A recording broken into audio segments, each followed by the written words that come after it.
అన్న బాగుండారా? బాగున్నాడు. ఎవరయ్యా మీరు? చాలా సేపటి నుంచి మీరు ఏదో బాధతో ఉన్నారన్న. నా బాధలు ఈ బోలు ఉంటాయి, అది మీరు తీర్చారా? ఎవరు మీరు? ఇక్కడ నుంచి వచ్చారు మీరు? నేను నెమ్మది శాంతి లేక సమాధానం ఇక్కడ రెస్ట్ తీసుకోవడం వచ్చాను. ఇక్కడ నీ బాధలు తీర్చుటకు యేసయ్య గ్రంథం ఒకటి ఉందన్న, కడపత్రము. ఇది మీరు చదివితే చాలన్నా నీ బాధలన్నీ పోతాయన్నా. మనసులో నమ్మి మోసపోయాను, బంధువులను కోల్పోయాను, మొత్తం అందరిని కలిసి కోల్పోయి నిశాశ్వతలో ఉన్నాను ఇక్కడ. నేను దేవుణ్ణి నమ్మన్నా, ఆయన ప్రేమ గొప్పదన్నా. దేవుడు లేదు, దైవం లేదు, పోయి ఇక్కడి నుంచి వెళ్ళిపోయా. లేదన్నా, ఒకసారి చూడన్నా ఎంత ప్రేమను. ఎన్నో కడపత్రాలు చదివి పక్కన వేసానయ్యా. ప్రేమ లేదు, దోమ లేదు, వెళ్ళిపోయా. ఇక్కడ నుంచి ఇస్తుంది కదా నాకు.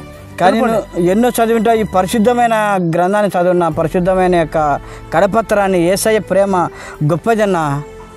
సరపడి మీరు పోనీ సరసపో. ఎంతో మధురమైనదన్నా, ఎంతో ప్రేమ ఉందన్నా.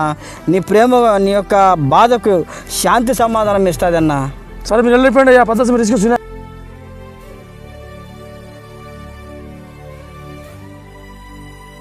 వెళ్ళిపోండి మీరు. పోతా పోవను. నా బాధలో నేనుంటే, నా బాధలో నేను నా బాధలో నేను వ్యసనంలో ఉన్నాను. నాకు శాంతి సమాధానం లేక ఇక్కడ మనశ్శాంతిగా ఉందాం అనుకుంటే ఈయన ఎవరు వచ్చారు? కడపత్రిక అంట చదివితే శాంతి సమాధానం దొరుకుతుందంట, నెమ్మలం దొరుకుతుందంట, ప్రేమ అంట, యేసయ్య ప్రేమ అంట, కనికరం అంట. ఎన్నో గంధాలు చదివి పక్కకు వేశాను. నాకు శాంతి లేదు, సమాధానం లేదు, ఓపిక లేదు, నిబ్బరం లేదు. ఏదో కొంతమంది సహాయం తీసుకొని ఇక్కడ చెట్టు కింద సహాయం కొంచెం రెస్ట్ తీసుకొని ఇక్కడ వచ్చే ఇక్కడ కూడా పిలుస్తున్నాడు. నా కుమారుడా, నీవు విలువ పెట్టి కొనబడిన వాడవు. నా కుమారుడా, నీవు విలువ పెట్టి కొనబడిన వాడవు. ఏమిటి విషయము? నా కుమారుడని వాయువు పిలుస్తున్నట్టుంది. ఏమిటి ఈ బుక్ మెరుస్తున్నది?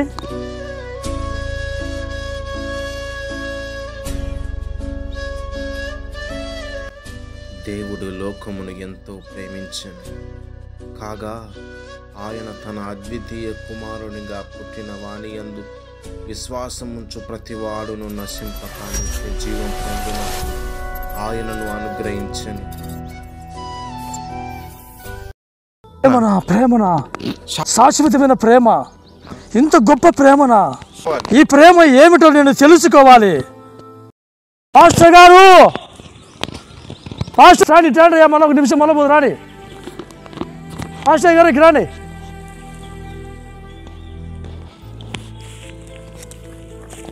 పాస్టర్ గారు,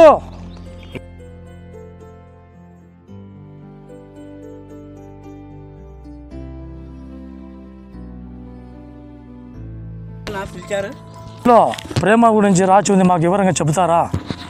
ఇది యేసయ్య గొప్ప ప్రేమ అయ్యగారు. దేవుడు శాశ్వతమైన ప్రేమతో మిమ్మల్ని ప్రేమిస్తున్నానని మీ దగ్గరికి వచ్చారు, కానీ ఇది మీరు పడేశారు. ఈ లోకంలో దేవుడు తప్ప మరి ఎవరు ప్రేమ చూపేవారు కాదు. నువ్వు ఎన్నో ప్రేమలు చూసిండొచ్చు, కానీ ఇది యేసయ్య గొప్ప త్యాగమైన ప్రేమ అయ్యగారు. ఈ యేసయ్య ప్రేమ ఇస్తుంటారంటారు నాకు? ఎస్, తప్పకుండా ఇస్తుంది. నాకు ఆదరణ ఇస్తుందా? ఇస్తుంది. ఎందుకంటే నేను కూడా ఒకప్పుడు నీకంటే ఎక్కువ బాధలతో, సమస్యలతో, కష్టాలతో శతమతం అయిపోయినా నాకు ఎక్కడే మనశ్శాంతి దొరకలేదు. తర్వాత వేరే బ్రదర్ ఒక కడపత్రం ఇచ్చింటే చదివేతలకే నా మనసుకు శాంతి దొరికింది, శాంతి అనిపించింది. అటువంటి గొప్ప ప్రేమ యేసయ్యది. దేవుడు నన్ను కూడా ప్రేమిస్తాడా? నేను పాపనే ఉన్నాను, నన్ను కూడా ప్రేమిస్తాడని ఆయనకు మరపెడితే తప్పకుండా నీ పాపము కొరకు ఆయన మరణించాడు, తన రక్తాన్ని చిందించాడు, తన రక్తాన్ని కార్చాడు. నా కొరకు నా పాపాన్ని కూడా క్షమించి నాకు రక్షణను ఆయన దయచేశాడు. అయ్య గారు, నేను పాపంతో ఉన్నానయ్యా. చింతలు, వ్యసనాలు, వేదనలు నాలో చుట్టుముట్టాయి.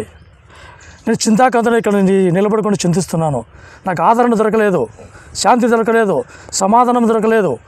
ఇక్కడ ఒంటరిగా ఇక్కడ ఉండి నేను ఆలోచనలతో సతమతైపోతున్నాను. దేవుడు నన్ను ప్రేమిస్తాడంటున్నాడు యేసుప్రభుల వారు. తప్పకుండా అయ్య గారు, ఈ కడపత్రం మీరు చదవండి, నీ చింత యావత్తు ఆయన మీద మీరు వేయండి. ప్రియమైన వారులారా, దేవుడు నిన్ను ప్రేమిస్తున్నాడు. నువ్వు ఎవరివైనా, నువ్వు ఎక్కడ ఉన్నా, నీవు విలువ పెట్టి కొనబడిన వాడవు. శాశ్వతమైన ప్రేమతో దేవుడు నిన్ను ప్రేమిస్తున్నాడు.